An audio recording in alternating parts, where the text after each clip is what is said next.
Bonjour, bienvenue à cette capsule web. Capsule web qui est en fait une mise à jour d'une capsule, la capsule 23. Vous vous souvenez de la capsule 23 qui a pour titre Cesser la recette, est-ce possible? En fait, même si c'est assez récent que je fais des capsules web, il y a quand même beaucoup de données qui sont sorties depuis ce temps-là. Comme quoi, il est important de toujours se tenir à jour au niveau des connaissances scientifiques parce que ça évolue énormément, particulièrement dans le domaine du vieillissement, des maladies de nature cognitive. Là, il y a vraiment une effervescence incroyable à ce niveau-là.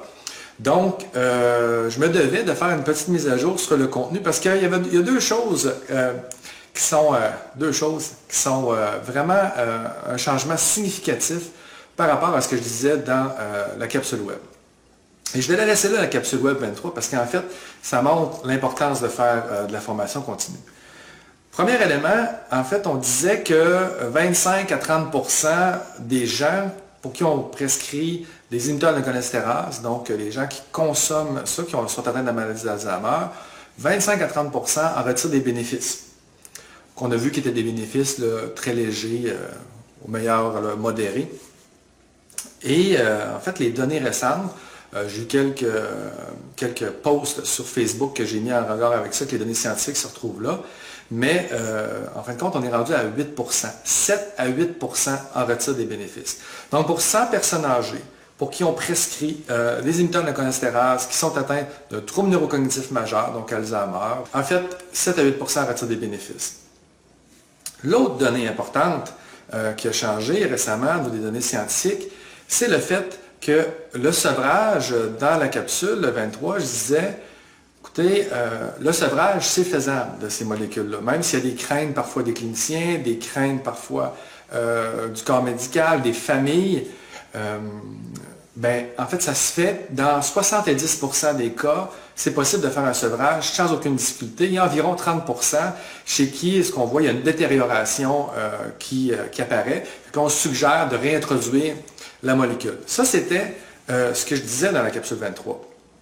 Sauf qu'il vient d'avoir une publication plus récente qui nous montre, et c'est là toute l'importance de bien connaître les aspects de devis scientifique, parce que dans l'étude de la capsule 23, à cette époque-là, il n'y avait pas de groupe contrôle. Alors, cette étude-ci, en fait, ce qu'on a, c'est qu'on a un groupe contrôle. Donc, on a une personne qu'on a fait le sevrage des inhibiteurs de cholestérase, et l'autre groupe, c'est un groupe placebo. Donc, en fait, on n'a jamais touché au dosage de leurs médicaments. Et qu'est-ce qu'on s'est rendu compte dans les deux groupes, placebo et ceux qu'on a fait le sevrage? 30%, on observe une détérioration. Ça veut dire quoi? Ça veut dire que ce qu'on pensait qui était causé par la molécule dans les études antérieures, en fait, ça apparaît aussi dans le groupe placebo.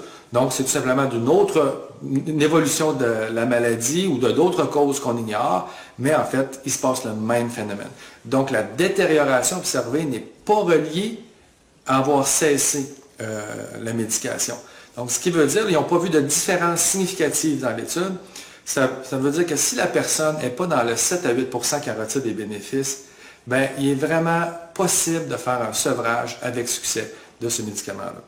Donc, dans notre rôle au niveau du personnel infirmier, de faire de l'enseignement à la clientèle, de faire l'accompagnement des familles, il est très important justement de se tenir à jour au niveau de ces données-là pour leur transmettre de l'information qui soit de qualité, valide, puis qui favorise un usage optimal des médicaments.